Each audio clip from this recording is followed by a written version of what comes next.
Hello दोस्तों, स्वागत है आप सभी का हमारे YouTube channel Sunday study point पे। तो आज का हमारा टॉपिक है UGC net paper second Hindi से क्वेश्चन लेकर हमने जो 2019 में पूछे गए प्रश्न है। तो वीडियो को लाइक और शेयर जरूर कर दीजिए और चैनल पर नए हैं चैनल को सब्सक्राइब कर लीजिए, साथ में बेल आइकन प्रेस कर लीजिए। और हमारी अन्य वीडियोज़ देखने के लिए नीचे डिस्क्रिप्शन में आपको लिंक मिल जाएगा या फिर आप चैनल की प्ले लिस्ट में जाकर वहाँ से हमारी अन्य वीडियोज़ देख सकते हैं। तो चलिए दोस्तों, आज का जो हमारा पहला प्रश्न है, गांधीवाद के संदर्भ में निम्नलिखित में से कौन सा कथन सही नहीं है। देखिए, सही नहीं पूछा गया है। इसके पीछे मार्क्सवाद के समान व्यवस्थित शास्त्रीय अध्ययन नहीं है। इसका आधार तर्क नहीं सहानुभूति है। इसमें विचार स्वातंत्र्य का अभाव है। इसके विचारों का स्रोत दैनिक साधना है। इसका राइट आंसर क्या हो जाएगा? गांधीवाद के संदर्भ में निम्नलिखित में से कौन सा कथन हमारा सही नहीं, देखिए सही नहीं पूछा गया है। इसमें विचार स्वातंत्र्य का अभाव है। ऑप्शन नंबर सी जो हमारा राइट आंसर हो जाएगा। जुम के अनुसार पिता पर अधिकार जमाने के लिए लड़की की अपनी मां से प्रतिस्पर्धा को ग्रंथि के रूप में जाना जाता है।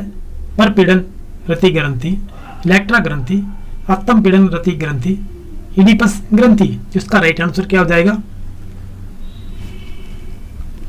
इलेक्ट्रा ग्रंथि है। ऑप्शन नंबर सी बी जो हमारा राइट आंसर हो जाएगा। देखिए, लड़कियों में इलेक्ट्रा ग्रंथि होती है और लड़कों में एक अलग ग्रंथि होती है। उसका क्या नाम है आप हमें कमेंट बॉक्स में बता सकते हैं। आचार्य भारत ने काव्य दोषों की संख्या कितनी मानी है? 8, 9, 5 या 10? आचार्य भरत ने काव्य दोषों की संख्या कितनी मानी है?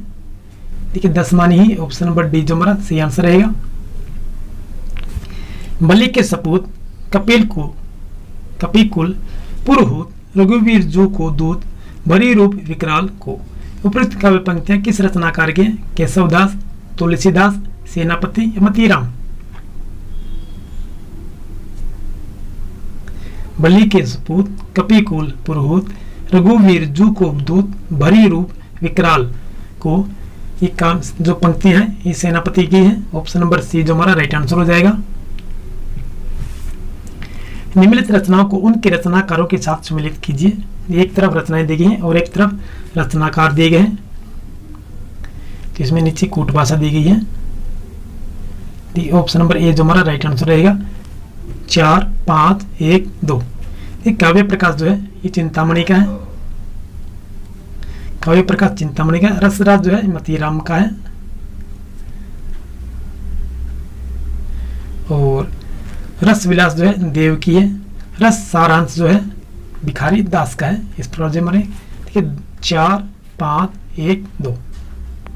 चलिए अगला प्रश्न हमारा, प्रकाश काल की दृष्टि से सुरेंद्र वर्मा के नाटकों का सही अनुक्रम क्या है? तो इसमें सही आंसर हमारा ऑप्शन नंबर सी हो जाएगा। देखिए, सबसे पहले हमारी द्रौपदी आई है, फिर 8वां सर्ग शकुंतला की अंगूठी, फिर रति का कंगन। ये पूछा गया है प्रकाशन काल की दृष्टि से सुरेंद्र वर्मा के नाटकों का सही अनुक्रम पूछा गया है। तुम्हारा सही अनुक्रम जो है ऑप्शन नंबर सी रहेगा। द्रौपदी, 8वां सर्ग शकुंतला की अंगूठी, रति का कंगन। चलिए अगला प्रश्न हमारा, प्रकाशन और रस के अनुसार निम्नलिखित संस्मरण कृतियों का सही अनुक्रम क्या है?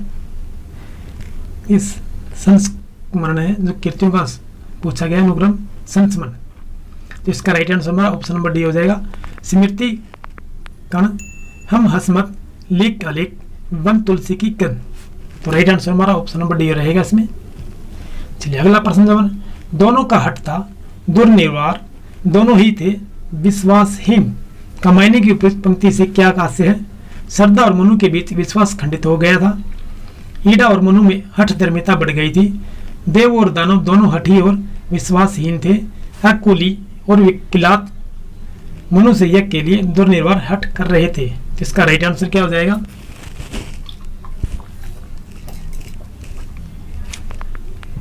कि देव और दानव दोनों हठी और विश्वासहीन थे। ऑप्शन नंबर सी जो हमारा राइट आंसर हो जाएगा। निम्नलिखित आचार्यों को उनके कथनों से सम्मिलित कीजिए। एक तरफ आचार्य हैं, दूसरी तरफ कथन दिए गए हैं इनके, और नीचे कूट भाषा दी गई है। तो इसका हमारा राइट आंसर जो हमारा ऑप्शन नंबर डी हो जाएगा। 2, 4, 1, 3। 2, 4, 1, 3 हो जाएगा। दंडी जो है ये शरीर ताव दृष्टार्थ वच्छिन पदावली, ये है ना, देखिए 2 4 1 3। दंडी का जो है शरीर ताऊ दिष्टार वच्छिन पदावली हो जाएगा। भाम्य का जो है शब्दार्थी शब्दार्थो संहितो काव्य गंध पदम च द्विधा। वामन का जो है काव्य शोभा कर्तारो धर्म गुणा। शिमेंद्र का जो है अनौचित्यो 2 4 1 3 अनौचित्यो ते नाते रसभंग से कारिनम। ऑप्शन नंबर डी जो हमारा सही आंसर है, देखिए 2 4 1 3 हो जाएगा, है ना। चलिए अगला प्रश्न हमारा, लाला श्रीनिवास ने निम्नलिखित में से किन किन विद्याओं में लिखा है? देखिए नाटक, उपन्यास, कविता, आलोचना। इसका राइट आंसर जो हमारा ऑप्शन नंबर डी रहे 1 और 2 में, नाटक और उपन्यास में लिखा है लाला श्रीनिवास दास।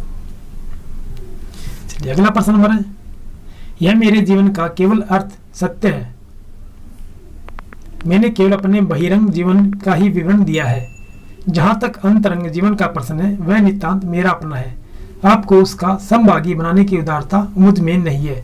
उपयुक्त वक्तव्य किस आत्मकथाकार के हैं? रामविलास शर्मा, नगेंद्र, शिव पूजन साय, हरिवंश राय बच्चन। इसका राइट आंसर हमारा ऑप्शन नंबर बी हो जाए, ये नगेंद्र के हैं। निम्नलिखित में से कौन सी रचनाएं केशवदास की हैं? ये केशवदास की हैं पूछा गया है, तो कौन कौन सी है हमारी? देखिए एक सबसे पहले तो हमारी रसिक प्रिया है, दूसरी हमारी विज्ञान गीता है, दोनों ही ऑप्शन नंबर ए जो हमारा राइट आंसर हो जाएगा।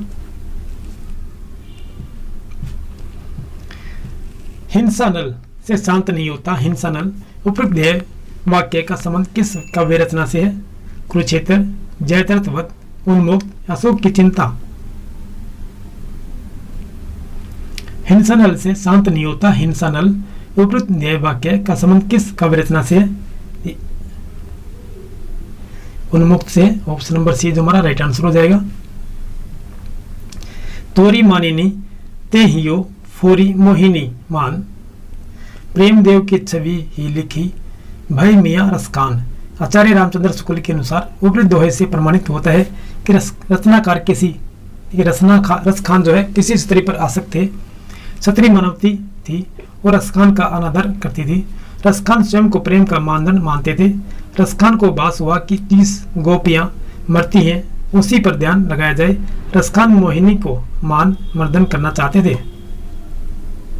नीचे कूट भाषा दी गई है, 1 2 और 4 हो जाए, ऑप्शन नंबर बी जो हमारा सही आंसर रहेगा। एक तो पंक्तियां दी गई हैं 1 2 4 है, ऑप्शन नंबर बी जो हमारा राइट आंसर रहेगा। रसखान किसी स्त्री पर आसक्त थे, स्त्री मानवती थी और रसखान का अनादर करती थी। रसखान को भास हुआ कि जिस गोपियां मरती हैं उसी पर ध्यान लगाया जाए। 1 2 4। चलिए अगला प्रश्न हमारा, अगर प्रेम खूंखार शेर है तो उससे मैं दूर ही रहूंगी, मैंने तो उसे गाय ही समझ रखा था। मैं प्रेम को संदेह के ऊपर समझती हूँ, वह देह की वस्तु नहीं आत्मा की वस्तु है, संदेह का वह जरा भी स्थान नहीं, और हिंसा तो संदेह का ही परिमाण है, वह संपूर्ण आत्मसमर्पण है। यह पंक्तियां योगोदान उपन्यास में किस पात्र द्वारा कही गई है? गोविंदी, सेना, सीलिया या मालती? ये मालती के द्वारा कही गई है, ऑप्शन नंबर डी जो हमारा राइट आंसर हो जाएगा। निम्नलिखित में से कौन सी रचनाएं पुष्पदंत द्वारा रचित नहीं है? देखिए पुष्पदंत द्वारा रचित नहीं है पूछा गया है, तो कौन सी हो जाएंगी? तो इसका जो क्वेश्चन है, देखिए सॉरी दोस्तों, इसका आंसर जो है अभी उपलब्ध नहीं है। यदि आपको हो तो आप हमें कमेंट बॉक्स में बता सकते हैं पुष्पदंत द्वारा रचित तो कौन सी नहीं है। चलिए तो दोस्तों आज की जो वीडियो हमारी यही समाप्त करते हैं। वीडियो पसंद आए तो वीडियो को लाइक कर दीजिए और चैनल पर नए चैनल को सब्सक्राइब कर लीजिए। फिर मिलते हैं अगली नेक्स्ट वीडियो में, तब तक के लिए जय हिंद।